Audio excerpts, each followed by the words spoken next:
on a un tableau vraiment tel que justement quand il est sorti de l'atelier. Il n'a pas été verni, on a toute sa matière, on a tout ça. C'est un tableau où on ressent toutes les couleurs, toute la gamme chromatique. C'est un tableau qui parle tout seul, il n'y a qu'à le regarder. C'est un tableau qui est plein d'expressions, on voit tout le génie de Picasso parce qu'avec une économie de moyens, quand on regarde les yeux, c'est absolument incroyable. Il y a juste un trait au-dessus, un trait en dessous et un rond, et il y a une expression énorme. On sent une certaine tristesse si vous regardez un petit peu ce tableau, justement dans les yeux et peut-être dans la bouche. Pourquoi une certaine tristesse? Parce que en fait, ce tableau, 11 juillet 1943, Dora Maar sait qu'il a rencontré quelqu'un d'autre, François Gillot, qu'il a rencontré au mois de mai. Et elle sent que malheureusement, sa relation avec le grand maître va certainement se terminer prochainement.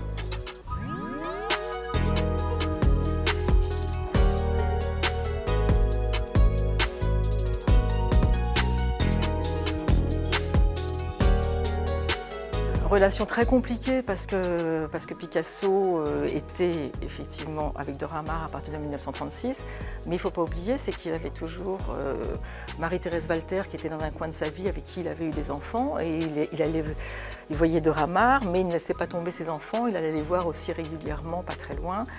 Donc Dora Maar savait qu'il fallait qu'elle partage, mais ce n'était pas tout à fait dans sa nature.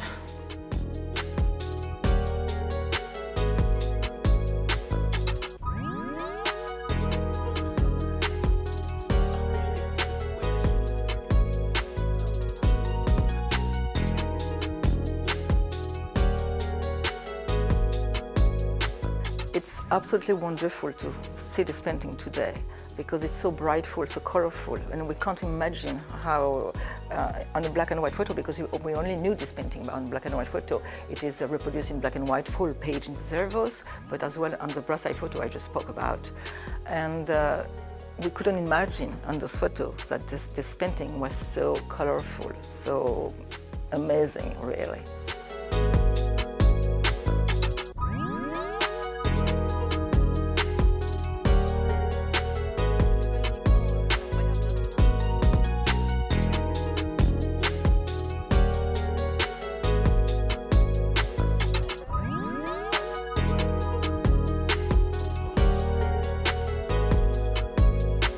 Le monde entier est intéressé par cette œuvre. On en parle dans toutes les capitales du monde qui ont un marché de l'art soutenu, donc des États-Unis jusqu'à l'Asie, et en passant par évidemment tous les grands marchés européens.